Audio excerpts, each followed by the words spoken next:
साहब प्रणाम, मैं हूं हिमांशु द्विवेदी और स्वागत है आपका हमारी खास पेशकश चर्चा में। चर्चा के तहत आज हमारा पास कई सारे विषय चर्चा के लिए थे। हम ज्ञानवापी मसले पर भी बातचीत कर सकते थे, हम शंकराचार्य के संदर्भ में उत्तराधिकारियों को लेकर भी कुछ बातचीत आपके साथ साझा कर सकते थे, और भी तमाम मसले हैं देश दुनिया के जिन पर बात की जा सकती थी। लेकिन 5 दिन पहले कांग्रेस पार्टी के दिग्गज नेता पूर्व राष्ट्रीय अध्यक्ष राहुल गांधी के द्वारा जो पदयात्रा शुरू की गई है वो लगातार चर्चाओं में है, सुर्खियों में है।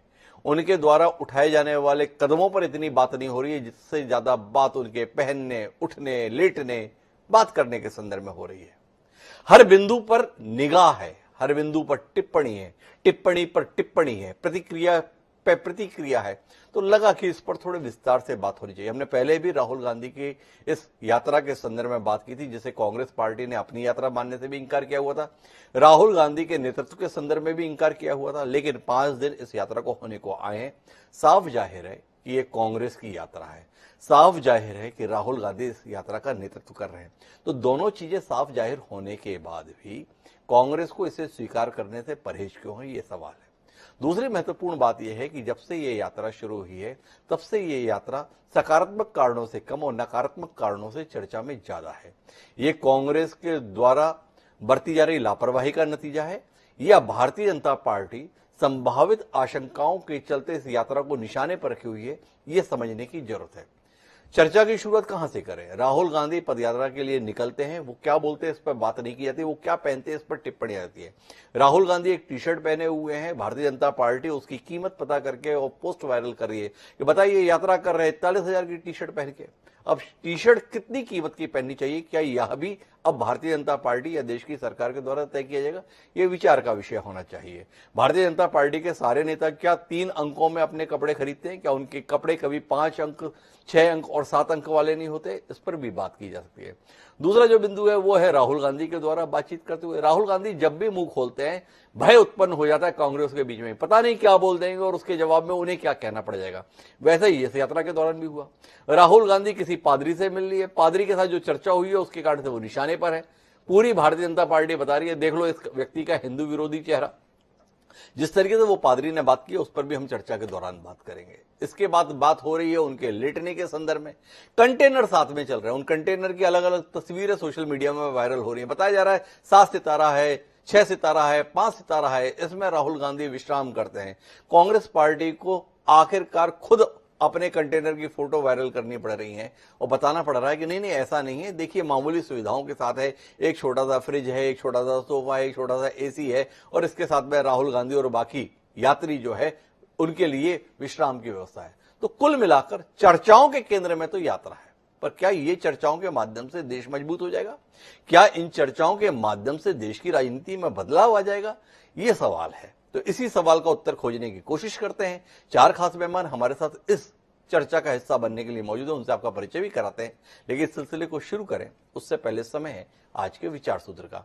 हमारा आज का विचार सूत्र एक कहता है कि मनुष्य का एक भी दोष बहुत से गुणों को दोष बना डालता है। चाणक्य के द्वारा यह बात कही गई थी। इसका आशय यह था कि अगर आपका कोई एक दोष है तो हो सकता है कि वो दोष इतना प्रभावी हो जाए जिसके चलते आपके बाकी गुण भी जो है वो भी दोष के तौर पर दिखाई देने लगे।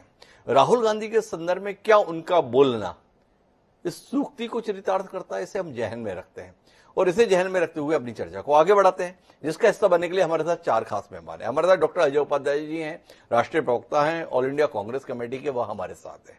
हमारे साथ डॉक्टर धनंजय गिरि जी भी हैं, वह प्रवक्ता हैं भारतीय जनता पार्टी के। हमारे साथ पवन शर्मा जी हैं जो प्रवक्ता हैं आम आदमी पार्टी के। केजरीवाल बनाम राहुल, ये भी आजकल चर्चा के केंद्र में। क्या सोचती है आप, जानने में हमारी दिलचस्पी है। हमारे साथ एक और डॉक्टर हैं, नाम है उनका डॉक्टर राकेश पाठक, जाने माने पत्रकार हैं, वह भी हमारे साथ हैं। तो 3 डॉक्टर पैनल लिस्ट के तौर पर हमारे साथ जुड़े हुए हैं। उम्मीद करते हैं इनकी विशेषज्ञता कुछ ना कुछ यात्रा के संदर्भ में ऐसी दिशा दे पाएगी ताकि इस यात्रा को जनता बूझ सके। चर्चा की शुरुआत डॉक्टर धनंजय गिरि जी से करते हैं, क्योंकि डॉक्टर धनंजय गिरि जी की पार्टी को राहुल गांधी और राहुल गांधी की यात्रा दोनों से ही जबरदस्त तरीके से ऐतराज है। कोई दिन नहीं जा रहा है जब यात्रा को लेकर भाजपा पत्रकार वार्ता नहीं कर रही है। कोई दिन नहीं जा रहा है जब राहुल गांधी के संदर्भ में बयान नहीं दे रही है।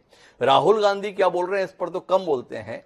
राहुल गांधी क्या पहनते हैं, कैसे उठते हैं, कैसे बैठते हैं, कैसे खाते हैं, कैसे लेटते हैं, कैसे बात करते हैं, इन सब पर टिप्पणी करना इस समय भारतीय जनता पार्टी को बाकी सारे कामों के मुकाबले बेहद जरूरी लग रहा है।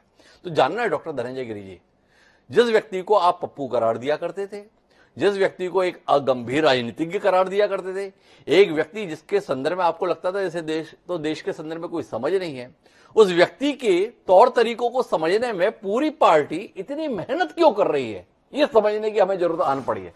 थोड़ा बताइए ना डॉक्टर धनंजय गिरि जी, एक अगंभीर आपके अनुसार राजनीतिज्ञ को इतनी गंभीरता से लेने की नौबत यात्रा की शुरुआत होने के साथ ही आन पड़ी। कांग्रेस और राहुल गांधी तो पहले दिन ही सफल हो गए ऐसा लग रहा है, अभी तो 145 दिन और बाकी हैं। देखिए ऐसा है जी हिमांशु जी कि राहुल गांधी कहते हैं ना कि दिल के फफोले जल उठे सीने की आग से और घर को आग लग गई घर के चिराग से। जी राहुल कांग्रेस में जो आग लगी है कांग्रेस के चिराग से ही लगी है जी, और कांग्रेस की आग जो है उसे बुझाना बड़ा असंभव जैसा लग रहा है, क्योंकि खुद कांग्रेस ही छोड़ के जा रहे हैं। और उनके जो G26 या जो भी उन्होंने बनाया था उसके लोग जो उसमें से निकल के गए उनके कमेंट सुन लीजिए। हेमंत बिस्व शर्मा ने क्या कहा, अपने कुत्ते को जो बिस्कुट खिलाते हैं वही खिलाते हैं। तो राहुल गांधी के विषय में अगर आप कोई सीरियस चिंतन करना चाहें, जो व्यक्ति आटा लीटर में खरीदता हो उस व्यक्ति के बारे में आप कोई राष्ट्र का चिंतन करना चाहें, कोई सैद्धांतिक बात करना चाहें या कुछ ऐसी बातें करना चाहें जिसमें राष्ट्र कहीं शामिल हो या जनमानस शामिल हो, तो बड़ा मुश्किल है। अब उनके पास जो बात करने के लिए है उसी पर आप बात कर सकते हैं, जो चर्चा करने के लिए उसी पर आप चर्चा कर सकते हैं। वो बात करते करते पार्लियामेंट में सीरियस बात करते करते कब आंख मार देंगे पता नहीं, कब कहां से किस एंगल से शुरू करेंगे और कहां पे खत्म करेंगे इसका भी कोई चर्चा नहीं। और सबसे बड़ी बात है कि चर्चा में बने रहने के लिए या मीडिया में बने रहने के लिए कवायद किस लिए, आखिर ये यात्रा की कवायद किस लिए, खबरों में बने रहने के लिए। चूंकि कांग्रेस के सारे नेताओं ने उन्हें अयोग्य घोषित कर दिया और उन्होंने सारे लोगों ने उनके लीडरशिप पर प्रश्न उठा करके एक एक करके कांग्रेस छोड़ा, तो कांग्रेस अपने इस बुझ चुके दिए को जलाने के लिए या फेल रॉकेट को बार बार जो फेल है उसको रिलॉन्च करने की कोशिश में ये यात्रा शुरू की गई है। लेकिन यात्रा शुरू होते ही फ्लॉप हो गई, क्योंकि इस यात्रा के रूट को अगर आप देख लीजिए तो ये कांग्रेस शासित राज्यों से है। भाई आपके अपने राज्य में इसका मतलब प्रॉब्लम है, आपके अपने यहाँ प्रॉब्लम है, आप वहां जाएंगे ना जहां पार्टी का आधार कमजोर है, जहां स्ट्रेंथ नहीं, खैर ये उनकी बात है। लेकिन अब इसे आप जिस सवाल हमसे अगर पूछ रहे हैं तो वो खुद चर्चा में बने रहना चाहते हैं, वो कंट्रोवर्शियल लोगों से मिल रहे हैं, कंट्रोवर्शियल बात कर रहे हैं, कंट्रोवर्शियल तौर तरीके कर रहे हैं, तो खबरों में बने रहने के उनके कवायद है। और सबसे बड़ी बात है, अगर आप राहुल गांधी जी का जितना सारा लबोलुआब उठा करके देखिए तो भाजपा को इसमें कोई बहुत रुचि नहीं है, क्योंकि आप देख लीजिए 3 साल से 3.5 साल से कांग्रेस के यहाँ कांग्रेस पार्टी में अध्यक्ष के पद की फेंकाफेंकी हो रही है। धनंजय गिरि, मुझे तकरीबन 3-4 मिनट हो गए आपकी बात को सुनते हुए, आपने सब कुछ कह लिया, पर आप एक लाइन भी इस संदर्भ में नहीं कह पाए कि राहुल गांधी अगर इतने ही गए गुजरे हैं, राहुल गांधी इतने अगंभीर हैं, राहुल गांधी इतने ही विफल हैं, तो ऐसे व्यक्ति को भाजपा इतनी गंभीरता से क्यों ले रही है, इसके उत्तर में आपने एक शब्द नहीं बोला। अरे भाई, जो व्यक्ति गंभीर नहीं उसने शर्ट कौन सी पहनी है इस तक की तो चिंता आप कर रहे हैं, वो व्यक्ति लेट कहाँ रहा है इसकी भी आप चिंता कर रहे हैं, वो व्यक्ति मिल किससे रहा है इसकी आप चिंता कर रहे हैं। तो आपसे जानना चाहता हूं कि क्या वाकई आप डर गए हैं, सिहर गए हैं? जिस प्रकार से जन समर्थन इस यात्रा के साथ दिख रहा है, जिस तरीके से लोग इस यात्रा में भागीदारी कर रहे हैं, क्या वह आपको बेचैन कर रहा है? एक सवाल। दूसरा, आपने कहा कि लोग छोड़ छोड़कर पार्टी में चले गए, वो लोग क्या टिप्पणी कर रहे हैं, हेमंत बिस्वा क्या बोल रहे हैं, गुलाम नबी क्या बोल रहे हैं, ये लोग छोड़ गए, आप इसकी चिंता कर रहे हैं। ये सत्यपाल मलिक को आपने गवर्नर बना रखा है, वो क्या बोल रहे हैं ये आपको सुनाई दे रहा है क्या? वो किस तरीके से देश के प्रधानमंत्री पर टिप्पणी कर रहे हैं, देश की सरकार पर टिप्पणी कर रहे हैं, ये डॉक्टर धनंजय गिरि क्या आपको सुनाई देता है? दूसरा सवाल। और तीसरा और आखिरी सवाल आपसे ये जानने में है, क्या आप आरोप लगा रहे हैं कि राहुल गांधी सुर्खियों में बने रहने के लिए कोशिश कर रहे हैं, पर सुर्खियां तो आप दिला रहे हैं, क्योंकि उनके हर काम पर आप कोई टिप्पणी करना छोड़ नहीं रहे। 3 के उत्तर विनम्रता पूर्वक अपेक्षा है, पूर्वाग्रह को छोड़िए, थोड़ा सवालों पर आइए, सवालों का उत्तर दीजिए। हिमांशु जी, मैं बिंदुवार आपके सवालों का जवाब देता हूं जी। आप पहले सवाल पर आप याद, मैं कभी राहुल गांधी को या किसी भी व्यक्ति को भारतीय जनता पार्टी हर व्यक्ति में, जब हम हर व्यक्ति में सार्थकता को और सामर्थ्यवान को देखते हैं, तो हम गया गुजरा किसी को नहीं कर सकते। हाँ, उनकी आइडियाज, उनके बातें और वो सार्वजनिक जीवन में जिस तरह की हरकतें करते हैं, उससे हास्य विनोद जरूर उत्पन्न होता है। इस बात से इनकार नहीं किया जा सकता है। इसकी आप भी तस्दीक करेंगे, इस बात को आप भी मानेंगे। आटा लीटर में खरीदते हैं, पार्लियामेंट जैसे सीरियस जगह पे जाके आंख मार देते हैं, और तरह तरह के तमाम तरह की उनकी बातें और वीडियो जो पब्लिक में चल रहा है, जो सोशल मीडिया में चल रहा है, जो आप लोग भी चला रहे हैं, ये एक नॉन सीरियस व्यक्ति का होने की गवाही देता है। और सबसे बड़ी बात हिमांशु जी, मैं रिपीट कर रहा हूं इस बात को, गया गुजरा शब्द भारतीय जनता पार्टी इस्तेमाल नहीं करती है। हमारे यहाँ शब्दों की राजनीति में बहुत मर्यादा रखते हैं, और हम लंबे समय तक विपक्ष में रहे हैं, इसलिए हर व्यक्ति का सम्मान करते हैं। और बाबा साहब डॉक्टर भीमराव अम्बेडकर के दिए गए संविधान को हम आत्मसात करके जीते हैं, इसलिए हर व्यक्ति, हर वोट, हर नेता, हर व्यक्ति, हर कार्यकर्ता, हर भारत के हर एक नागरिक का हम एक समान सम्मान करते हैं। दूसरा, कांग्रेस में जो राजशाही की परंपरा है कि वो जो अध्यक्ष का पद है वो मां बेटा में ही जाएगा या उसी परिवार में जाएगा। अगर 1921 में पंडित जवाहरलाल नेहरू के पिताजी अगर भारतीय कांग्रेस के अध्यक्ष होते हैं और 2021 में राहुल गांधी उनकी छठी पीढ़ी होती है, तो ये वंशवाद की जो बात है, हम इसके खिलाफ हैं। हम रियल लोकतंत्र की बात करते हैं, क्योंकि कांग्रेस पार्टी की स्थापना AOU में एक अंग्रेज ने की थी, और वो डिवाइड एंड रूल पॉलिसी के तहत की थी, और कांग्रेस ने उसी को किया। भारत का विभाजन किया कांग्रेस पार्टी ने। तो कांग्रेस पार्टी ने जब भारत का विभाजन करने के लिए जिस लिए कांग्रेस की नींव डाली गई थी, वो कांग्रेस ने पूरा किया। तो फिर आज कांग्रेस जोड़ने की बात कहां से आती है? वो पेड़ बबूल का। माफ करिए धनंजय गिरी जी, कहां से कहां पहुंच रहे हैं।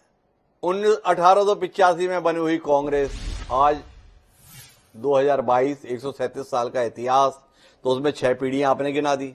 आपकी पार्टी की उम्र कितनी है?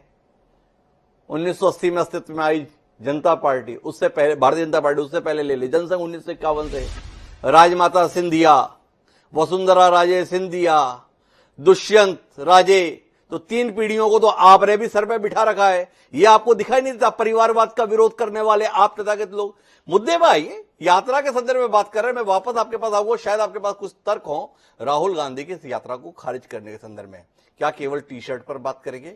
क्या केवल कंटेनर पर बात करेंगे? या इसके इतर भी भारतीय जनता पार्टी कोई और बात करेगी? देखिए, मेरे पास सवाल हैं डॉक्टर अजय उपाध्याय से जानने के, और डॉक्टर अजय उपाध्याय से जानना है कि ये क्या यात्रा लेकर निकले डॉक्टर अजय उपाध्याय।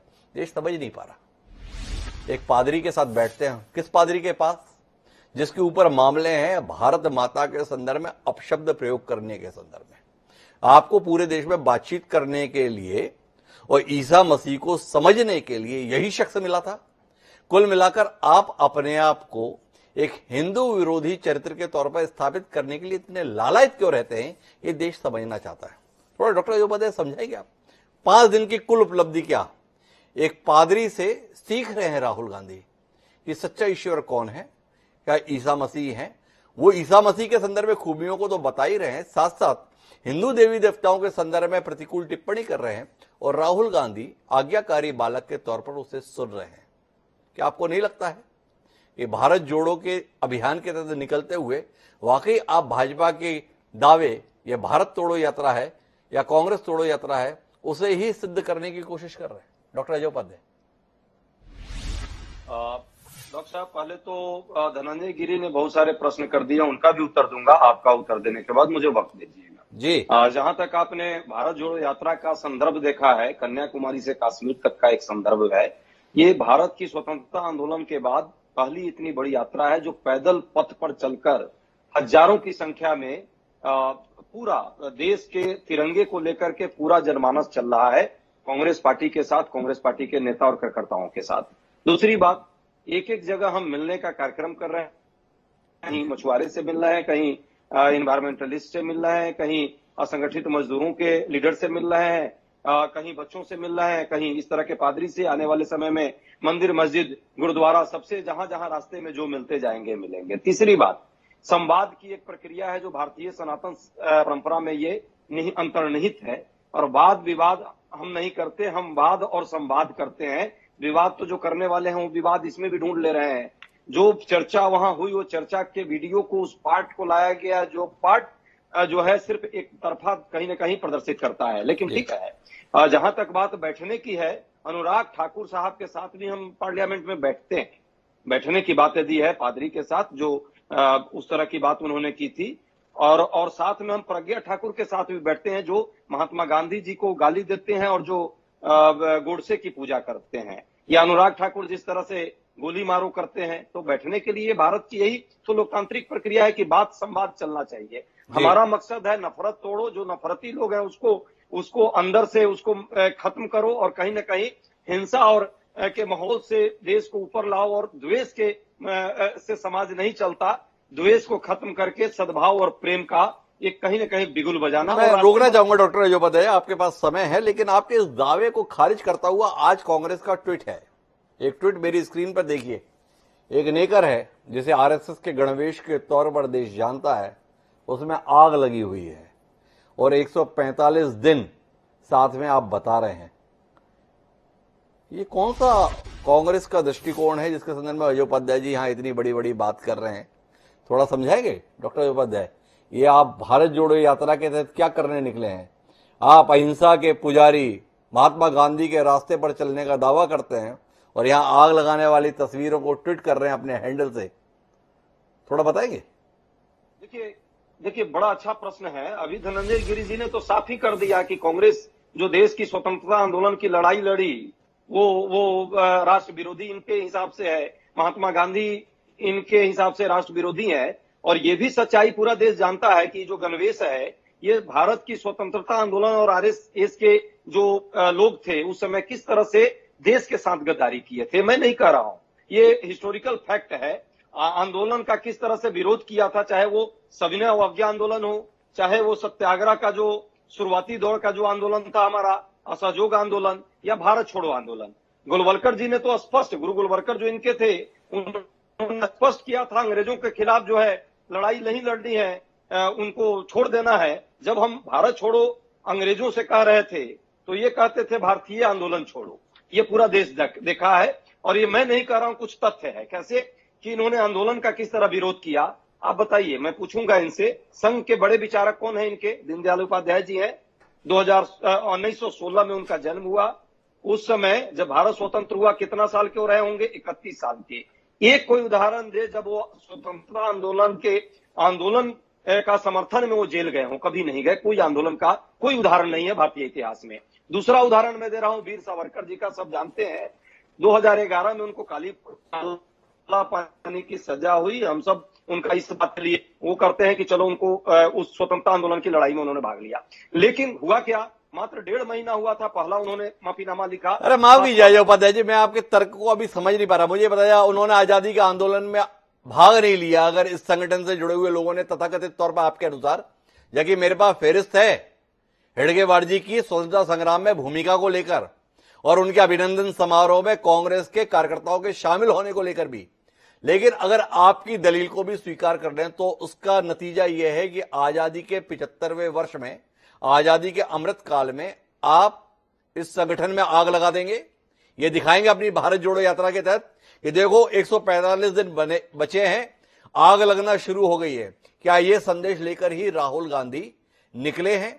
क्या देश के लिए मर मिटने वाले संगठन के तौर पर पहचान रखने वाला राष्ट्रीय स्वयंसेवक संघ, जिसके साथ करोड़ों लोगों की भावनाएं जुड़ी हैं, उन करोड़ों लोगों की जो इस देश से प्यार करते हैं या इस देश में आस्था रखते हैं, कांग्रेस का विरोध हो सकता है, उन लोगों का कांग्रेस के संदर्भ में विरोध हो सकता है, पर क्या उनके अस्तित्व को नकार देंगे आप? क्या यही आपकी यात्रा का संदेश है? क्या आप अभी भी गर्वित हैं अपने ट्विटर हैंडल से पोस्ट की गई इस तस्वीर को लेकर, या 12 घंटे में चिंतन मनन के बाद कोई आत्मग्लानि, कोई पश्चाताप, कोई भूल का एहसास कांग्रेस के नीतिकर्ताओं के अंदर आया है कि ये हमसे गलत हो गया, हम इसे वापस ले ले? जानने में दिलचस्पी डॉक्टर अजोपाध्याय। और अगर इतना ही था तो इस संगठन को आपने चलने क्यों दिया अपने 55 साल के शासनकाल में? यह भी जानने की जरा देश को जरूरत है। रोशनी दीजिए डॉक्टर साहब। झंडा ऊंचा रहे हमारा, जब हम नारा लगाते थे तो ये लोग क्या करते थे, तिरंगा अशुभ है। ये तो सच्चाई है। 52 साल तक इन्होंने तिरंगा नहीं लगाया, ये भी सच्चाई है। ये एक वैचारिक लड़ाई भी हमारा। ये जो यात्रा है, हम देश की उस वैचारिक पृष्ठभूमि को भी पुनः स्थापित करना चाहते हैं जो महात्मा गांधी से शुरू हुआ था। पंडित नेहरू ने उसको पल्लवित और पुष्पित किया। और आज जो उदारवादी सोच इस देश की है, देखिए हमें आरएसएस के किसी व्यक्ति से विरोध नहीं है। धनंजय गिरी से हमें भी विरोध नहीं है। धनंजय गिरी जी की जो मानसिकता है, जो ये मानते हैं कि समावेशी विकास इस देश का की परंपरा नहीं है, उदार हिंदुत्व इस देश की परंपरा नहीं है, सबको लेकर साथ चलने का, ऊंच नीच सबको एक साथ जोड़ने का इस देश की परंपरा नहीं है, ये मानते हैं। ये हिंदुत्व के उस राष्ट्रवादी प्रक्रिया को मानते हैं जो कट्टरता है। हम कहते हैं कि हिंदू वसुधैव कुटुंबकम और सर्वधर्म समभाव की परिकल्पना को मानती है, और हम उस हिंदुत्व की परंपरा के वाहक हैं जो गांधी जी गाते थे, रघुपति राघव राजा राम। समस्या यही है, और उस विचारधारा का यदि हम विरोध नहीं करेंगे, जो विचारधारा इस देश में पिछले 3 साल में गृह मंत्री का, अरे तो आप मुद्दे पर आइए। क्या है कि आप थोड़ा विषय से भ्रमित हो रहे हैं डॉक्टर उपाध्याय। मैं विषय पर रह लेता हूं, केवल इतनी दलील दे दीजिए। आप सबको जोड़ने के लिए चले हैं, जिसमें संघ या भाजपा के लिए स्थान नहीं है, ये आपकी बात से साफ जाहिर है, पर आपको जॉर्ज पोनैया पादरी वो स्वीकार है जो भारत माता के संदर्भ में ये टिप्पणी करने के आरोपी हैं। उन्होंने कहा कि हम जूते इसलिए पहनते हैं क्योंकि भारत माता अशुद्ध है। ये बाकायदा ऑन रिकॉर्ड है। आपसे जानना चाहता हूं, क्या आपको जॉर्ज पोनैया भाएंगे, पर इस देश को मां स्वरूप समझने वाला संगठन आपको नहीं भाएगा? उस संगठन मां वत्सले मातृभूमि सदा वत्सले ये कहने वाले लोग नहीं भाएंगे? ये थोड़ा बताइए। डॉक्टर साहब, आरएसएस में फिर कह रहा हूं कि आरएसएस के किसी व्यक्ति से हमारा कोई विरोध नहीं है, लेकिन आरएसएस की जो विचारधारा है, जो विचारधारा कट्टरता फैला रही है, जो विचारधारा एक धर्म, एक जाति, एक क्षेत्र को कहीं ना कहीं इस भारत की प्रक्रिया, जो भारत एक विविधता में एकता है, उसको खत्म करने का प्रयास कर रही है, जिस तरह से एक धर्म की कट्टरता को सिर्फ फैला करके वो देखती है जो धर्म की संपूर्णता को नहीं देखती, हमें उस विचारधारा से विरोध है। तो उसमें आग लगा देंगे? हम उसी परंपरा नहीं, तो डॉक्टर उपाध्याय उसमें आग लगा देंगे का काम कीजिए। मेरा सवाल है, तो उसमें आग लगा देंगे?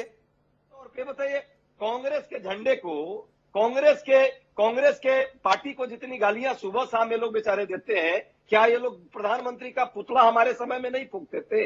देश में एक तिरंगे का, जो कांग्रेस पार्टी का तिरंगा भी उसमें पार्ट है, उस झंडे को ये लोग फूंकते रहे हैं। तो अब आपको अपने अहिंसा के सिद्धांत के मुकाबले भाजपा या संघ का तरीका ज्यादा भा रहा है निपटने के संदर्भ में? डॉक्टर उपाध्याय, यही स्वीकारोक्ति आप कर रहे हैं कि हमारे वाले तरीके से मामला नहीं बन रहा, तो थोड़ा भाजपा का तरीका अपनाएं, थोड़ा संघ का तरीका अपनाएं।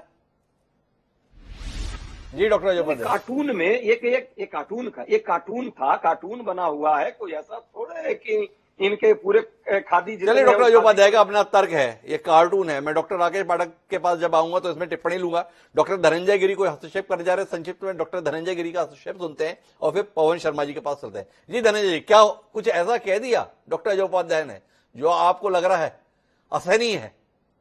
देखिए, जिनके नेता राहुल गांधी से आप यही उम्मीद कर सकते हैं ना। जी। बिल्कुल, पादरी पुनैया जो जूता पहन कर कहते हैं भारत माता अशुभ है, उनके बारे में बोलने में लज्जा आती है। और संघ जैसे मातृ संगठन को जो भारत माता को माता कहते हैं, जो डॉन में जिसमें छपा कि अगर आरएसएस 10 साल पहले बन गई होती तो भारत का विभाजन नहीं होता, और 10 साल बाद बनता तो हम आधा हिंदुस्तान ले लिए होते। इन्हें संघ के बारे में पता ही नहीं है। एक कहा गया है कि ना, कि सागर कैसा, सागरोपम, गगन कैसा, गगनोपाकार, राम रावण युद्ध कैसा, राम रावण युद्ध जैसा, सागर सागर जैसा, गगन गगन जैसा, राम रावण युद्ध राम रावण युद्ध जैसा। तो संघ कैसा, तो संघ जैसा। संघ को बाहर से कोई नहीं जान सकता। संघ के बारे में जानना है तो जैसे सागर को जानना है तो सागर में आना पड़ेगा।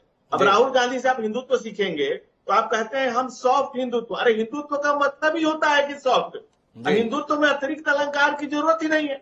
जिसको इतना बेसिक क्लियर नहीं हो, जिसका कि हिंदुत्व का मतलब ही सबको समाहित करने का, एकम सत विप्रम बहुधा बदंती, जिसकी मूल आत्मा ही यही कह रही हो, उसमें हम को वो हिंदुत्व दिखाई देता है देश में।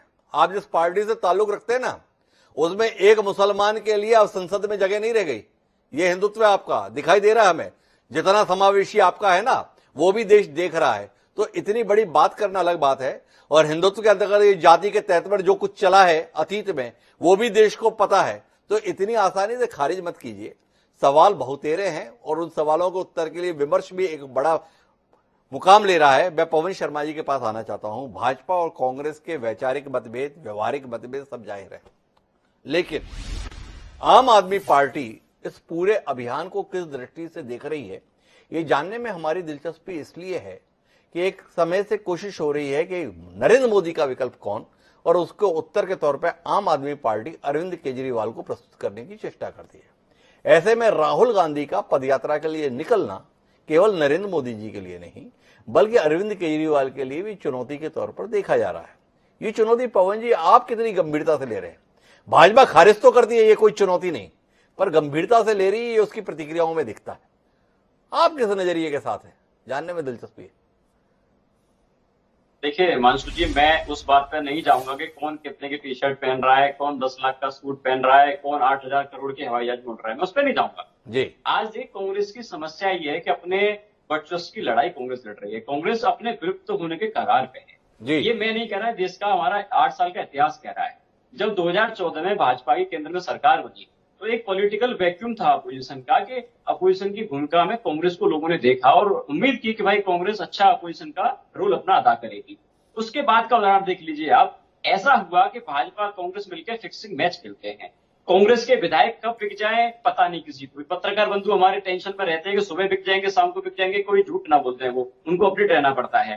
कांग्रेस की समस्या ये है, देखिए हिमांशु भाई, मैं कुछ राज्यों का उदाहरण आपके सामने देना चाहूंगा। जब देश के लोग भाजपा के खिलाफ कांग्रेस को मैंडेट देते हैं, गोवा का उदाहरण आप ले लीजिए, गोवा के लोगों ने कांग्रेस को मैंडेट दिया भाजपा के खिलाफ। उसके बाद क्या हुआ, भाजपा के विधायक कम थे लेकिन कांग्रेस के विधायक बिक गए और उन्होंने भाजपा की सरकार बनवा दी।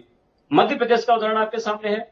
मध्य प्रदेश में कांग्रेस के लोगों को, कांग्रेस के विधायकों को वहां के लोगों ने मैंडेट दिया लेकिन कांग्रेस के विधायक बिक गए और वहां पर सरकार भाजपा की बन गई।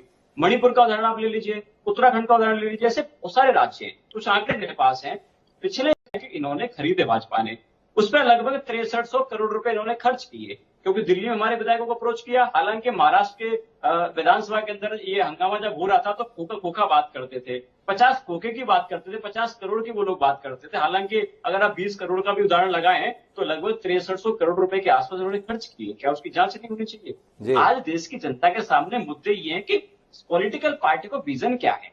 75 साल हमारे देश को आजाद हुए हो गए, हम आजादी का अमृत महोत्सव मना रहे हैं और आज हमारी पॉलिटिकल पार्टी इस पे बहस कर रहे हैं कितने टी शर्ट कैसी पहनी है, किसने 10 लाख का सूट पहना है। आज देश के लोगों को इससे सरोकार नहीं, देश के लोग ये जानना चाहते हैं कि भाई 75 साल हमारे देश को आजाद हुए हो गए, अब हमारे बच्चों को अच्छा रोजगार कैसे मिलेगा जी, हमारे बच्चों को अच्छी शिक्षा कैसे मिलेगी। देखिए दिल्ली के मुख्यमंत्री अरविंद केजरीवाल जी, जो कि हमारे आम आदमी पार्टी के राष्ट्रीय संयोजक जो है, उन्होंने देश के सामने एक विजन रखा हिमांशु भाई। उन्होंने कहा कि हम देश के 130 करोड़ लोगों को एक साथ लाके, एक साथ हमको आना पड़ेगा, छोड़ दीजिए पॉलिटिकल। मैं थोड़ा सा आपको रोकना चाहता हूं विनम्रता पूर्वक। असल में मेरी बातचीत का विषय आज जो है ना, केजरीवाल जी का काम नहीं, राहुल गांधी की यात्रा है।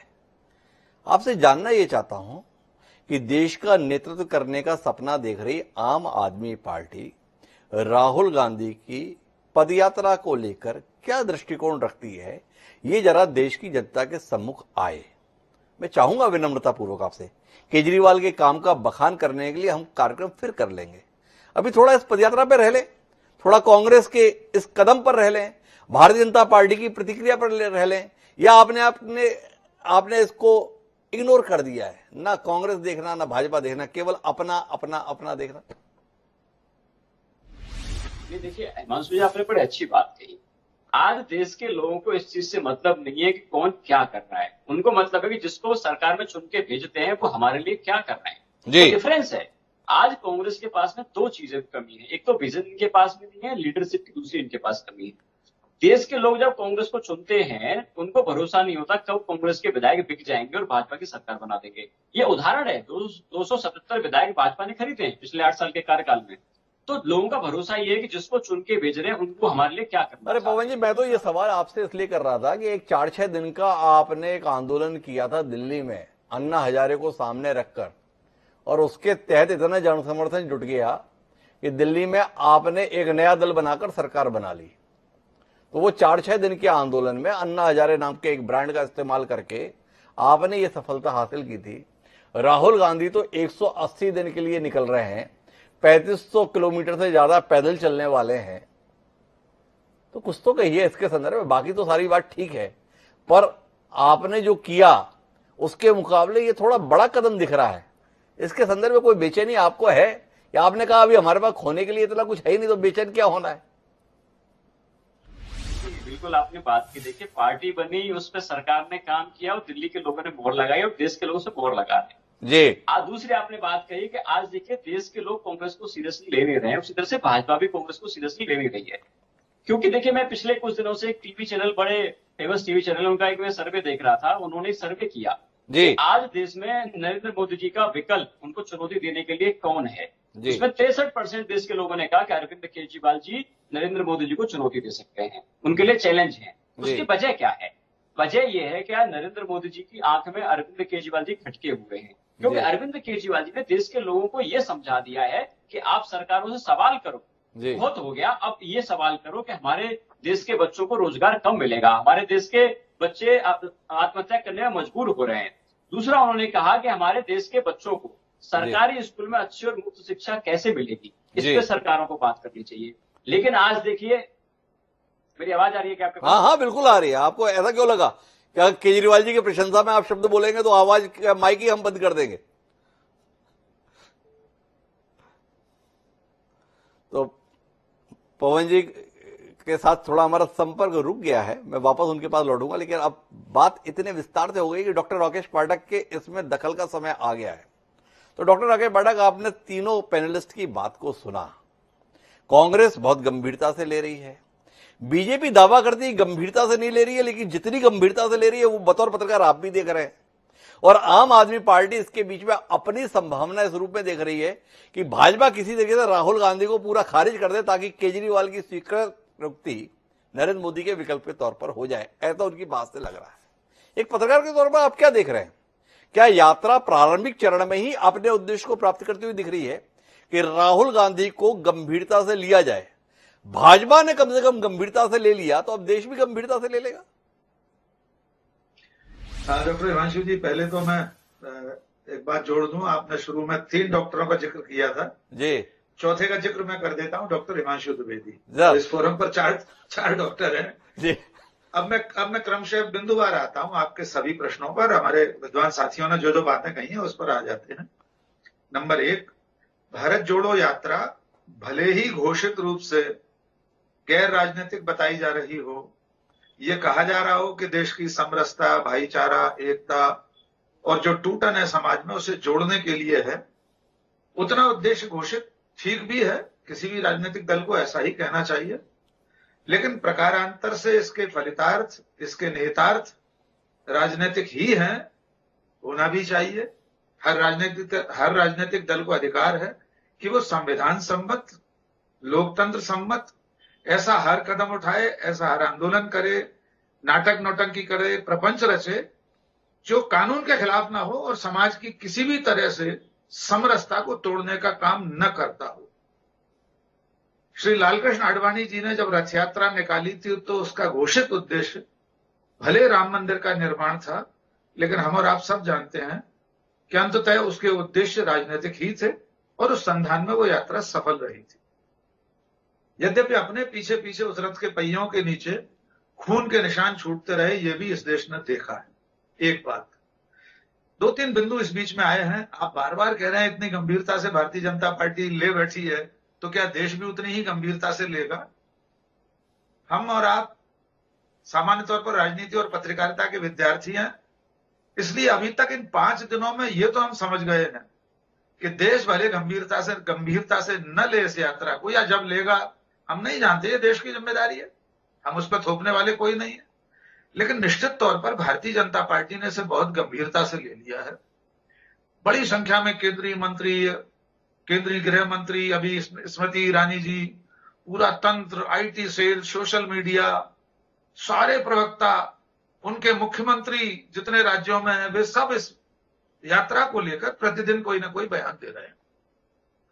राजनीतिक स्तर पर, विचार के स्तर पर भारतीय जनता पार्टी का यह कर्तव्य है डॉक्टर हिमांशु कि वो अपने प्रतिपक्षी दल के विरुद्ध, उसके किसी आंदोलन के विरुद्ध, उसकी किसी पदयात्रा के विरुद्ध तर्क के आधार पर और वैचारिक लड़ाई लड़े। भारतीय जनता पार्टी को लड़ना चाहिए, इसमें हमें और आपको क्यों आपत्ति होना चाहिए। लेकिन थोड़ी सी गलती भारतीय जनता पार्टी कर रही है लगातार कि वो वैचारिक मुद्दों की बजाय प्रतीकों पर उलझ गई और वो लगातार बूमरैंग हो गया हिमांशु जी। 8 दिन में 3 बार भारतीय जनता पार्टी के साथ उल्टे बांस बरेली लद गए। हमारे आदरणीय विद्वान मित्र धनंजय गिरि जी ने 2 बार आटे की कीमत का जिक्र कर दिया। भाई ये भूल गए कि सेकंड के 100वें हिस्से में कांग्रेस के भूतपूर्व अध्यक्ष ने अपनी गलती को करेक्ट करके केजी बोल दिया था, और हमारे आपके पेशे की एक बड़ी पत्रकार साथी ने, नविका कुमार जी ने, उस ट्वीट को डिलीट करने पर उन्हें विवश होना पड़ा था। दुर्भाग्य यह है कि भारतीय जनता पार्टी जिन प्रतीकों को लेकर चल रही है इस दरमियान, दूसरा बुमरैंग हुआ टी शर्ट को लेकर। बीजेपी ने अपने फेसबुक पेज पर, ट्विटर पर पिन करके सबसे ऊपर लगाया टी शर्ट की कीमत को। यकीन मानिए, जब से ये सोशल मीडिया का प्रादुर्भाव हुआ, यह पहला अवसर था कि भारतीय जनता पार्टी के फेसबुक पेज पर जब तक मैंने देखा था, 1,37,000 कमेंट में से 1,36,000 कमेंट भारतीय जनता पार्टी और माननीय प्रधानमंत्री के विरुद्ध थे। उनके कोट, उनकी घड़ी, उनका पेन, तमाम चीजों को लेकर टिप्पणियां थी। मुझे ऐसा लगता है कि भारतीय जनता पार्टी की रणनीतिक भूल थी। तीसरी गलती श्रीमती स्मृति ईरानी ने कर दी। वे केंद्रीय मंत्री हैं, उनके पास अमला है, उनके पास जनसंपर्क के अधिकारी होंगे, केंद्रीय सूचना सेवा के अधिकारी होंगे। उन्होंने इतना जानने की कोशिश नहीं की कि राहुल गांधी श्री पेरुम्बदूर के बाद विवेकानंद स्मारक ही गए थे। मुझे खेद होता है एक नागरिक और एक पत्रकार के रूप में कि संविधान की शपथ लेने वाली एक केंद्रीय मंत्री अखंड असत्य का वाचन करती हैं। वे इतना भी नहीं देखते कि बोलने से पहले सिर्फ इतना पता लगा दें कि राहुल गांधी गए थे कि नहीं गए थे। आजकल तो गूगल पे सब मालूम पड़ जाता है जी। अब आते हैं बयानों पर। डॉक्टर धनंजय जी ने कहा कि राहुल गांधी के जिन बयानों का जिक्र किया, तो ये भी बूमरैंग हो रहा है। जिस दिन आटे का उन्होंने वीडियो वायरल किया, उस दिन 600 करोड़ मतदाताओं के द्वारा चुने जाने वाले प्रधानमंत्री, बादलों की ओट से रडार को धोखा देने वाले प्रधानमंत्री, एक्स्ट्रा 2AB का आविष्कार करने वाले प्रधानमंत्री, अनगिनत वीडियो आ गए। मुझे दुख होता है, मैं अपने प्रधानमंत्री का सम्मान करना चाहता हूं। मुझे सचमुच खेद होता है कि देश के सर्वोच्च पद पर बैठे हुए हमारे सम्मानीय प्रधानमंत्री के सम्मान में इस तरह से आघात होता है। तो भारतीय जनता पार्टी को इससे बचना चाहिए। वो राहुल गांधी की इस यात्रा का विरोध करें, ये बहुत अच्छी बात है। एक और बात, राहुल गांधी के बारे में जो ग्रुप 21 है या जो छोड़कर लोग बयान जारी कर रहे हैं, निश्चित तौर पर वह कांग्रेस की चिंता का विषय होना चाहिए। डॉक्टर अजय उपाध्याय सोचें, कांग्रेस अपने इतिहास के सबसे बुरे दिनों में से गुजर रही है और उसके लिए राहुल गांधी और उनका राष्ट्रीय नेतृत्व भी जिम्मेदार है। लेकिन आपने सतपाल मलिक की एक बात याद दिलाई। मुझे सचमुच खेद होता है कि एक संवैधानिक पद पर बैठा हुआ राज्यपाल जब हजारों लोगों के सामने आम सभा में कहता है कि केंद्रीय गृह मंत्री ने मुझसे कहा, इसकी तो अक्ल मार ली है कुछ लोगों ने। इसकी माने कौन? माननीय प्रधानमंत्री, 130 करोड़ लोगों का मुखिया और एक संवैधानिक पद पर बैठा हुआ राज्यपाल इसकी अकल मार ली गई कहता है, और उसके बाद न केंद्रीय गृह मंत्री उसका खंडन करते हैं, न केंद्रीय गृह मंत्रालय करता है, न पीएमओ करता है। तो मुझे दुख होता है। इसकी भी चिंता धनंजय जी कीजिए। कांग्रेस में जो नेता बयान दे रहे हैं राहुल गांधी के, उसकी चिंता ये कर लेंगे अजय उपाध्याय जी। पर दोनों ही तरफ ये अच्छी चीजें नहीं हो रही। अब आते हैं, आपने पूछा कि देश इस यात्रा को किस रूप में लेगा, क्या ये यात्रा सफल हो गई है? तो हिमांशु जी, मैं अभी इससे मानने के लिए तैयार नहीं हूं कि अभी मात्र 6 दिन हुए, आज 6वां दिन खत्म होने जा रहा। अभी 146 दिन और बाकी है, 150 दिन की यात्रा है। 12 राज्यों में 2 केंद्र शासित प्रदेशों में जानी है। डॉक्टर गिरी कह गए कि कांग्रेस शासित राज्यों में जा रही यात्रा। डॉक्टर साहब, 2 राज्यों में कांग्रेस की सरकार है, वित्त भर की पार्टी जिसका कोई नाम लेवा इस देश में बचा नहीं। आपके हिसाब से 2019 में 12 करोड़ वोट मिले थे कांग्रेस को, तो कांग्रेस के राज्यों में कहां जा रही यात्रा? 2 तो राज्य हैं कांग्रेस के, छत्तीसगढ़ और राजस्थान। अब आते हैं इसके प्रभाव पर कि क्या सचमुच जनता में इसका प्रभाव गया है कि नहीं गया। एक बात तो माननी पड़ेगी, अभी तक जितनी उसने यात्रा पूरी की है, जनता उसके साथ आ रही है। ऐसे राज्यों से निकली है, अब केरल में तो कांग्रेस की सरकार नहीं है, तमिलनाडु में स्टालिन उनके सहयोगी हैं, उनके साथ शामिल है, इतनी बात ठीक है। असली चुनौती होगी हिंदी भारत में आने पर। लेकिन जितना प्रचार भारतीय जनता पार्टी करे दे रही है इस यात्रा का, वो कांग्रेस के पक्ष में जा रहा। तीसरी बात, अब तक होता यह था कि भारतीय जनता पार्टी तय करती थी राष्ट्रीय विमर्श का एजेंडा, नैरेटिव, एजेंडा, नरेटिव, वो जाजम बिछाती थी, वो बिसात बिछाती थी, वो पिच तैयार करती थी, वो मैदान तैयार करती थी कि ये पिच है, ये मैदान है, ये जाजम है, ये बिसात है, आइए इस पर खेलिए। खेल के नियम भी हम बनाएंगे, रेफरी भी हमारे होंगे, एम्पायर भी हमारा होगा। पिछले 8-9 साल में ये पहला अवसर है कि नरेटिव और एजेंडा कांग्रेस तैयार कर रही है और भारतीय जनता पार्टी उस ट्रैप में बार बार फंस रही है। तो डॉक्टर राकेश पाठक इस नतीजे के साथ में है कि कांग्रेस पार्टी ने इस यात्रा के माध्यम से 8 साल में पहली बार देश में विमर्श का नया तरीका इजाद करने में सफलता हासिल की है। क्या डॉक्टर धनंजय गिरी कांग्रेस की इस सफलता को स्वीकारने के लिए तैयार है? ये जानने में मेरी दिलचस्पी है।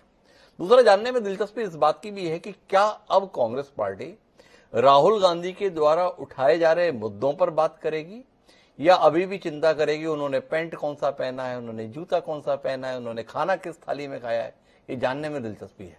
थोड़ा बताएंगे डॉक्टर धनंजय गिरी जी? हम हिमांशु जी, हम लोग लंबे समय तक विपक्ष पे रहे जी, इसलिए हम विपक्ष का सम्मान भी करते हैं वैचारिक स्तर पर, और हम ये मानते हैं कि विपक्ष को सशक्त होना चाहिए। लोकतंत्र की मजबूती के लिए एक जरूरत है भारत के राष्ट्र की जी। और हम लोग नमस्ते सदा वत्सरे मातृभूमि की सेवा के लिए और तन समर्पित, मन समर्पित और जीवन समर्पित, चाहता हूं देश की धरती तुझे कुछ और भी दूं। और हम जब विपक्ष में रहते हैं तब सरकार के पक्ष रखने के लिए यूएनओ में जाकर के देश के भला करते हैं। और जिस संघ की ये बात कर रहे हैं वो संघ चाइना वार के समय खड़ा होकर के ट्रैफिक कंट्रोल करता है और पंडित नेहरू उन्हें 26 जनवरी के परेड में बुलाते हैं। ये हमारा ट्रैक रिकॉर्ड है, ये हमारा बैकलॉग है और हम इस तरह के विचार रखते हैं और हम विपक्ष के सम्मान को आत्मसात करते हैं। लेकिन मैं ये बात नहीं कर रहा हूं कि राहुल गांधी कुछ गलत एक बात बताइए डॉक्टर धनंजय गिरी जी, मेरी एक विनम्रता पूर्वक हस्तक्षेप है इसमें। ये विपक्ष का हम सम्मान करते हैं, विपक्ष को मजबूत करने के लिए हमेशा तत्पर रहते हैं, लोकतांत्रिक आस्था रखते हैं, ये जितनी भी बात आप बोलते हैं ये बात विपक्ष का कोई भी व्यक्ति क्यों नहीं बोलता है? आप इतने उदार मना हैं, इतना विशाल दृष्टिकोण रखते हैं, इतने उदार व्यवहार के साथ विपक्षी नेताओं के साथ डील करते हैं, पर जितने भी विपक्ष के नेता हैं सबको शिकायत है, सबको शिकवा है, सबको नाराजगी है, सबको गुस्सा है, सबको क्षोभ है और इस बात के लिए है कि आपने केंद्रीय एजेंसियों के माध्यम से विपक्षी नेताओं का जीना मुहाल कर रखा है, विपक्षी दलों का जीना मुहाल कर रखा है। अगर आप चाहें तो इसके संदर्भ में मैं डॉक्टर अजय उपाध्याय और सम्मानीय पवन शर्मा जी को एक राय होकर कहलवा सकता हूं, अगर आप चाहें तो। अगर आपको लगता है कि नहीं, जैसे अभी डॉक्टर अजय उपाध्याय की बात अलग थी, पवन शर्मा जी की बात अलग थी। पवन जी, आपका क्या कहना है? विपक्ष को मजबूत करने के लिए, विपक्ष को सम्मान देने के लिए माननीय धनंजय गिरी जी का राजनीतिक दल पूरे तनमन से काम कर रहा है? बिल्कुल, काम तो बड़ा अच्छा कर रहे हैं। जिस तरह से नरेंद्र मोदी जी गुजरात के मुख्यमंत्री हुआ करते थे, उनको सीबीआई ईडी पे जितना भरोसा था उतना भरोसा हमको भी है। तो कल आगे पवन जी ने बता दिया। अजय पता शायद आप धनंजय जी के साथ हो। जी अजय जी। डॉक्टर साहब, डॉक्टर राकेश जी ने एक बड़ा अच्छा शब्द दिया है अभी, अखंड असत्य का वाचन जी। तो जो विपक्ष के लिए जो अखंड असत्य का वाचन श्रीमती स्मृति ईरानी जी ने आज ही किया है, ये विपक्ष को कितना सम्मान देने वाली बात है। इससे ज्यादा कुछ कहने लायक नहीं है। तो डॉक्टर धनंजय गिरी जी, विपक्ष तो कम से कम ये मानने के लिए तैयार नहीं है कि आप उसके प्रति सम्मान का भाव रखें, पर बहरहाल हम मुद्दे पर रहते हैं और इस मुद्दे के संदर्भ में मेरा सवाल है कि क्या उन मुद्दों पर बात की जाएगी जो मुद्दे सामाजिक समरसता के संदर्भ में, जो मुद्दे महंगाई के संदर्भ में, जो मुद्दे गरीबी या बेरोजगारी के संदर्भ में, जो मुद्दे इस देश में विघटनकारी शक्तियों का असर उठाने के संदर्भ में, हिंदू मुसलमान के संदर्भ में दूरी बढ़ाने के संदर्भ में, क्या इन पर जवाब देने के लिए भाजपा के द्वारा कोई कोशिश की जाएगी या आपको लगता है कि आपका काम राहुल गांधी की टी शर्ट, राहुल गांधी का कंटेनर, इससे चल जाएगा? देखिए हिमांशु, जो आपको सिलसिलेवार बता, पहले आपकी बात पे आता हूं जो आपने विपक्ष की बात कही।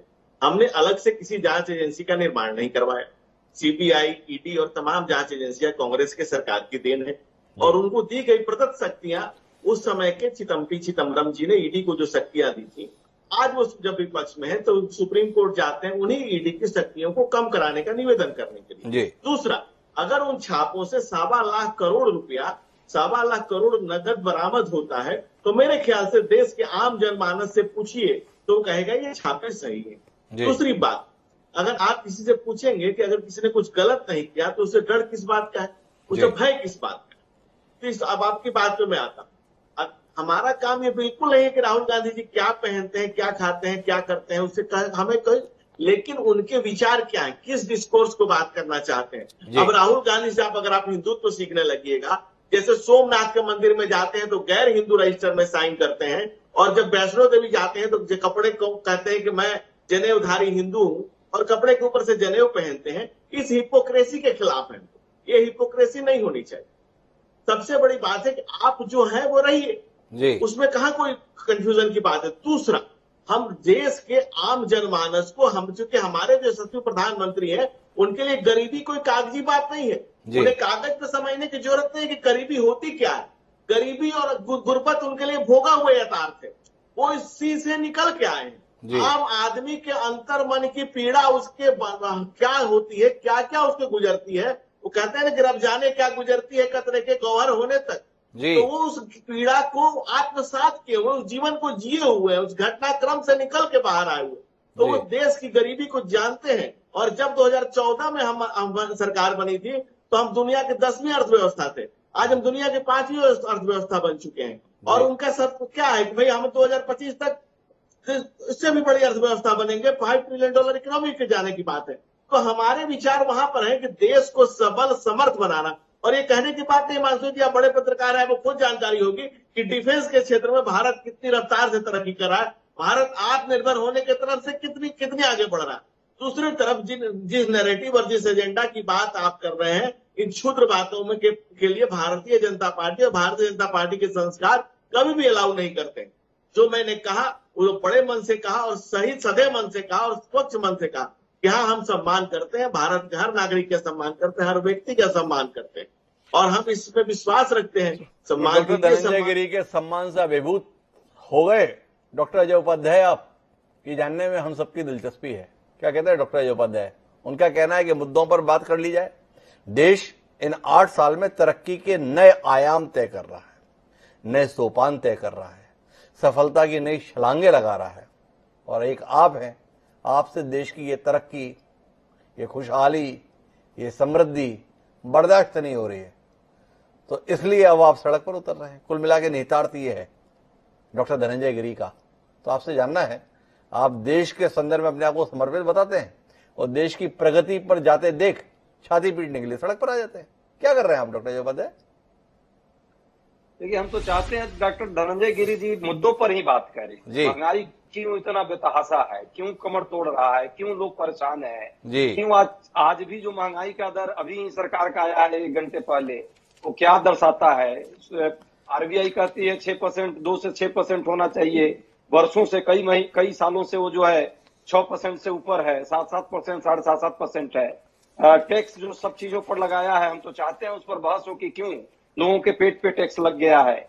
हम ये भी चाहते हैं कि जिस तरह अभी बात की उन्होंने, प्रधानमंत्री जी गरीबी को समझते हैं, तो हमको भी दिलचस्पी है कि जब गरीबी को इतना समझते हैं तो कैसे 23 करोड़ लोग जो है गरीबी रेखा के नीचे आ गए। मनमोहन सिंह जी गरीबी को नहीं समझते थे, फिर 27 करोड़ लोगों को गरीबी रेखा से ऊपर लाए थे। हम ये भी जानना चाहते हैं और हम इन्हीं मुद्दों पर चर्चा चाहते हैं कि क्यों इस देश का जो नौजवान है, युवा है, 45% जो युवा है वो क्यों दर दर की ठोकर खा रहा है। 22 करोड़ लोग फॉर्म भरते हैं और 7 लाख लोगों को नौकरी मिलती है।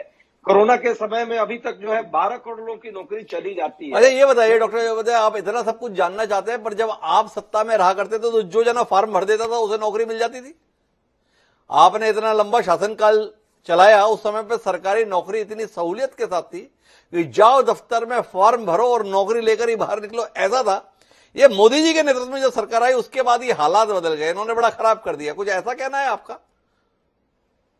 आप बहुत अच्छा प्रश्न किया है। ऐसा नहीं था कि बिना योग्य व्यक्ति को नौकरी मिल जाए, और ये भी नहीं था कि 16,000 गुना जो है बिना योग्य बिजनेसमैन का जो है रुपया 16,000 गुना बढ़ जाए। ये इसी सरकार में हुआ, और ये भी इसी सरकार में हुआ कि 4500 साल में सर्वाधिक भीषणतम बेरोजगारी जो इस देश झेल रहा है। ये कोरोना से पहले की ये लाइन है, और ये डाटा है, मेरा डाटा नहीं। अच्छा, फिर मेरा एक सवाल है, क्योंकि मेरे पास समय सीमित है डॉक्टर अजय उपाध्याय, मैं पवन जी और डॉक्टर आगे पाठक से भी टिप्पणी लेना चाहता हूं। इतना खराब शासन इनका है, इतना बुरा शासन इनका है, इतनी बदहाली देश की इन्होंने कर दी जैसा आप बताते हैं, इसके बावजूद भी जनता मर मिट रही है नरेंद्र मोदी पर, ये वही भारतीय जनता पार्टी पे। वोट इन्हीं को मिलते हैं, लोग इन्हीं के लिए उमड़ते हैं। थोड़ा इस पे भी तो कुछ कह लीजिए ना। आपके आंकड़े तो इतना डरा देते हैं कि अगर इन आंकड़ों को जनता वाकई सच मानती है तो भाजपाइयों का तो घर से बाहर निकलना मुश्किल होना चाहिए, पर लोग तो इन्हें वोट देने के लिए घर में से बाहर निकल के लाइन में लग जाते हैं। ये क्या खेल है? थोड़ा इसमें टिप्पणी और कर दे, फिर पवन जी के पास आऊं। आप पूरे देश के यदि राजनीतिक हालात को देखिए, हाँ आंकड़ों में जरूर जो है जीत इनकी हुई है, लेकिन कितने प्रतिशत वोट इनको मिले हैं और बाकी लोगों को क्या वोट मिले हैं, पहली बात। दूसरी बात, शायद हम नैरेटिव उस समय नहीं पैदा कर पाए, हम ईमानदारी से कहते हैं, और ये नैरेटिव जो है धीरे धीरे अब देश की जनता इसको समझ गई है। तो कुल मिलाकर डॉक्टर अजय उपाध्याय ने मर्म की बात कह दी। डॉक्टर राकेश पाठक जो बात कह रहे थे कांग्रेस के संदर्भ में, अजय उपाध्याय कह रहे हैं नैरेटिव पहले सेट नहीं कर पाए हम, अब इस पदयात्रा के माध्यम से नैरेटिव सेट कर देंगे और उस नैरेटिव के अंतर्गत इस सरकार की तथाकथित विफलताओं को जनता के बीच में रख देंगे। पर अगर डॉक्टर अजय उपाध्याय ये कर देंगे तो केजरीवाल क्या करेंगे? पवन जी, अब तो कम से कम डरिए। डॉक्टर राकेश पाठक जैसा वरिष्ठ पत्रकार बता रहा है ये एजेंडा सेट कर रहे हैं अब देश का। पहले भाजपा ने किया, अब कांग्रेस करने में सफल हो रही है, और डॉक्टर अजय उपाध्याय बता रहे हैं क्या करने जा रहे हैं। आप कितना डर रहे हैं अपनी राष्ट्रव्यापी संभावनाओं को लेकर? भाजपा की बेचैनी तो दिख रही है, अब आपको भी होने लगी कि नहीं, जानने में दिलचस्पी है हमारी। हिमांशु जी, अभी थोड़ा समय दीजिएगा, वो समय कम मिला है। देखिए, दो मुद्दे अब जाके डिबेट पहुंची है सही विषय पे बात करने के लिए। जी, इन्होंने ईडी की बात करी। ईडी की रेड इनके कार्यकाल लगभग 3000 से ज्यादा जगह पर ईडी की रेड हुई है, और उस ईडी का कन्विक्शन रेट 0.5%। इसका मतलब है कि 200 लोगों में से एक लोग ही इनको आरोपी मिलते हैं। तो आज पूरे बीजेपी का जो लक्ष्य है अपोजिशन के नेताओं को डराने धमकाने का है। दूसरा, आज देखिए, आज देश के मुद्दे ये हैं कि आज हमारे देश में महंगाई दर चरम पर पहुंच चुकी है। प्रधानमंत्री जी को महंगाई के खिलाफ लड़ना चाहिए, लेकिन लड़ते किसके खिलाफ है? अरविंद केजरीवाल के खिलाफ। लड़ते किसके खिलाफ है? पूरे अपोजिशन के खिलाफ। आज नरेंद्र मोदी जी को बेरोजगारी के खिलाफ लड़ना चाहिए। आज देश का युवा बेरोजगार घूम रहा है। इनका वादा था कि 2 करोड़ नौकरियां हर साल देंगे। मुझे लगता है 8 साल में 16 करोड़ नौकरियां हमारे देश के युवाओं को मिल जानी चाहिए थी, लेकिन वो बेरोजगारी के खिलाफ ना लड़के लड़ते हैं अरविंद केजरीवाल, मनीष सिसोदिया के खिलाफ। आज देश के मुद्दे हिमांशु भाई ये हैं कि आज देखिए बेरोजगारी चरम पर है। किसी आम परिवार के लिए घर चलाना मुश्किल हो गया। सिलेंडर 400 से 1000 का हो गया, पेट्रोल 57 से 110 का हो गया। आज बेरोजगारी के लोगों को रोजगार नहीं मिल रहा है, घर चलाना मुश्किल हो गया है। बहुत सारे ऐसे मुद्दे हैं कि जो भाजपा उससे डर रही है। गुजरात का उदाहरण आप ले लीजिए, राहुल गांधी जी यात्रा कर रहे हैं, अच्छी बातें करनी चाहिए, सारे सबको अधिकार है। अरे पवन जी, एक सवाल करना चाहता हूं आपसे, बहुत मासूमियत भरा। आप अपने आप को कितना गुनहगार मानते हैं इस सबके लिए? आप स्वयं बता रहे हैं सिलेंडर 400 रुपए का था, 1000 रुपए से ऊपर का हो गया। पेट्रोल 57 रुपए का था, 100 रुपए का हो गया। ये 400 रुपए का सिलेंडर, 57 रुपए का पेट्रोल किसके समय में था? कांग्रेस के समय में था, यूपीए की सरकार के समय था। उसके खिलाफ आपने जीना हराम कर दिया था। सरकार को रवाना करने का माहौल आपने बनाया, और आज चिल्ला रहे देखिए पहले क्या था अब क्या हो गया। तो आपको इस बात के लिए अपराध बोध है? कुछ क्षमा याचना करना चाहेंगे? कांग्रेस से कुछ माफी मांगना चाहेंगे? भाई आप बहुत अच्छा काम कर रहे थे, पता नहीं हमारी बुद्धि को क्या हुआ था। कुछ कहना चाहेंगे क्या पवन जी इस संदर्भ में आप? देखिए, बात क्षमा की नहीं है, बात मुद्दों की। लोगों के लिए कौन सरकार क्या कर रही है, मुद्दों बात करनी चाहिए। हाँ, तो वही तो मैंने पूछा। आपने जो उदाहरण दिए वो यूपीए सरकार के दौरान के हैं, तो क्या पवन जी यहाँ कहने के लिए तैयार हैं कि यूपीए सरकार अच्छा काम कर रही थी? बस इतना जानना था। बिल्कुल हिमांशु, मैं उस पर आपकी बात पे आ रहा हूं। मैं आपके सामने, मुझे 5 सेकंड समय दीजिएगा। मैं कहना ये चाहता हूं, जब देश की सरकार में, आम आदमी पार्टी का उदाहरण आपको दे रहा हूं, आम आदमी पार्टी के मुखिया अरविंद केजरीवाल जी कहते हैं कि देश के बच्चों को अच्छी और मुफ्त शिक्षा मिलनी चाहिए, देश के लोगों को अच्छा इलाज मिलना चाहिए, मुफ्त इलाज मिलना चाहिए। लेकिन भाजपा कहती है कि तो रेवड़ियां हैं। ये रेवड़ी कह के गरीबों का अपमान करते हैं। लेकिन रेवड़ियां क्या है? इन्होंने 11 लाख करोड़ के अपने पूंजीपति मित्रों को लोन माफ कर दिए। हमारे आपके टैक्स के पैसे से रेवड़ियां वो हैं। इन्होंने 5.5 लाख करोड़ का टैक्स माफ कर दिया पूंजीपति मित्रों का, रेवड़ियां वो हैं।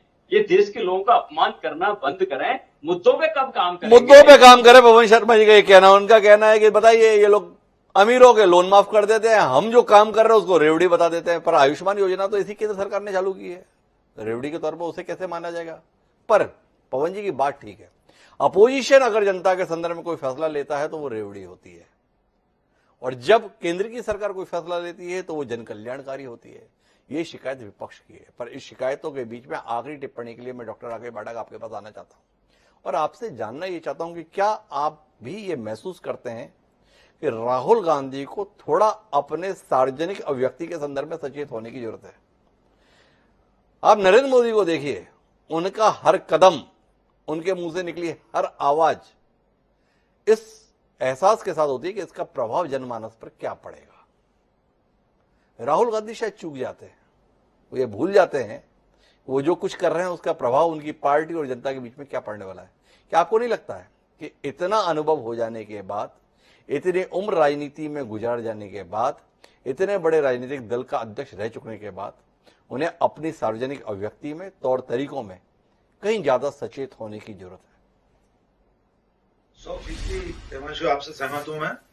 नंबर एक, जब पूरे देश की नजर, केंद्र में बैठी हुई सत्ता की नजर, हमारे आपके जैसे सतर्क पत्रकारों की नजर इस यात्रा पर है और यात्रा की अगुवाई कर रहे व्यक्ति पर है, तो उसे 1000 गुना सचेत रहने की जरूरत है। उसे बोलते समय, मिलते समय, विमर्श करते समय इतना ही एहतियात बरतना चाहिए कि उसकी एक भूल इस पूरी यात्रा पर पानी फेर सकती है। जी, मेरी बातचीत में वो चीज छूट ना जाए, इसलिए मैं बहुत स्पष्ट कहना चाहता हूं जी, कि उस पादरी के साथ बातचीत में जो विमर्श हो रहा है वो एक शास्त्रार्थ की तरह है। तमाम धर्मगुरु आपस में ऐसी बात करते हैं और एक राजनीतिक जिज्ञासु के रूप में अगर वे बात कर रहे थे तो वहां तक उसमें अनुचित कुछ नहीं जी। लेकिन वो पादरी जिसका पिछला बयान आपत्तिजनक है जी, उसकी मैं निंदा करता हूं और राहुल गांधी और उनके रणनीतिकारों को ऐसे व्यक्ति से मिलने से बचना चाहिए था। ये उसी तरह की भूल है कि एक बलात्कार में सजा याफ्ता आसाराम आज जेल में उनकी प्रशंसा कर रहे थे, तब आरोपी वे नहीं थे, सजा याफ्ता नहीं थे। माननीय अटल बिहारी वाजपेयी के साथ नृत्य करते हुए वीडियो हैं आसाराम के। जी। तो सभी राजनीतिक जीवन में, सक्रिय सार्वजनिक जीवन में रहने वाले लोगों को किन लोगों से मिलना, इस पर सतर्कता बरतनी चाहिए। आज मेरा बहुत मन है कि मैं डॉक्टर धनंजय गिरी को 21 तोपों की सलामी दूं और सैल्यूट करूं। आज उन्होंने अपने राष्ट्रीय नेतृत्व के खिलाफ जंग छेड़ रखी है। नंबर एक, उन्होंने सामाजिक समरसता की बात की, वसुधैव कुटुंबकम की बात की, यानी वे प्रधानमंत्री जी को चुनौती दे रहे हैं। जो प्रधानमंत्री जी कपड़ों के आधार पर नागरिकों में भेदभाव करते हैं, केंद्रीय मंत्री गोली मारो सालों की जैसे नारे लगाते हैं, तो गिरी जी सचमुच सच्चे भारतीय हैं जो सामाजिक समरसता की बात कर रहे हैं। उन्होंने परिवारवाद की बात की, सीधे चुनौती दी प्रधानमंत्री को, जिनके अपने मंत्रिमंडल में 1/4 मंत्री पुत्र और सुपुत्रियां हैं नेताओं के। बहुत बड़ी बात है, गिरी जी के साहस को मैं प्रणाम करता हूं। तो ये राकेश पाठक की अपनी शैली है, सराहना के साथ में कटाक्ष की। बहरहाल हमारे कार्यक्रम का समय समाप्त हो रहा है, इसलिए हमें इस विषय को समाप्त करना है। महत्वपूर्ण बात है वो इस यात्रा के संदर्भ में कि इस यात्रा ने देश में एक विमर्श के संदर्भ में माहौल बनाने में सफलता हासिल की है, लेकिन वो विमर्श मुद्दों के संदर्भ में कहीं ना कहीं कमजोर पड़ रहा है। मुद्दों के केंद्र में कंटेनर और कपड़े नहीं, बल्कि सरकार की नीतियां और देश के लोगों की समस्याएं आनी चाहिए। ये विमर्श समाधान की शक्ल में आना चाहिए ताकि देश विकास के पथ पर और देशवासी संतुष्टि के स्तर पर नए मुकाम को हासिल कर सके। जिम्मेदार राजनीतिक दलों से अपेक्षा यह है कि वह केवल सत्ता की होड़ छोड़ जन कल्याण के संदर्भ में ध्यान केंद्रित करेंगे और इस यात्रा के संदर्भ में मुद्दों को लेकर कहीं ज्यादा सचेत और कहीं ज्यादा सजगता बरतेंगे। क्या ये राजनीतिक दल ऐसा कर पाएंगे? जानने में हमारी दिलचस्पी रहेगी। आप चारों मेहमानों का बहुत बहुत धन्यवाद इस चर्चा का हिस्सा बनने के लिए। समय है अब आज के शेर का। तो जो कोशिशें सियासी दलों की चल रही हैं वो आदमी की फितरत से जुड़ी है, वह आदमी की फितरत को ही समर्पित हमारा आज का शेर ये कहता है कि कोशिशें अमन तो बजा है मगर, कोशिशें अमन तो बजा है मगर आदमी फितरतन फिसादी है। ये बात किसने कही ये तो हमें पता नहीं चला, लेकिन अगर आप संघ की वेशभूषा पर दिया सलाई लगा के आग लगा देंगे तो आपकी अमन की कोशिशों पर सवाल खड़ा होगा। उम्मीद है देश का सबसे पुराना राजनीतिक दल अपने द्वारा सार्वजनिक की जाने वाले हर व्यक्ति को लेकर कहीं ज्यादा सचेत होगा। इस अपेक्षा के साथ अब मुझे दिया, कल फिर मिलते हैं नए विषय के साथ। तब तक के लिए सलाम।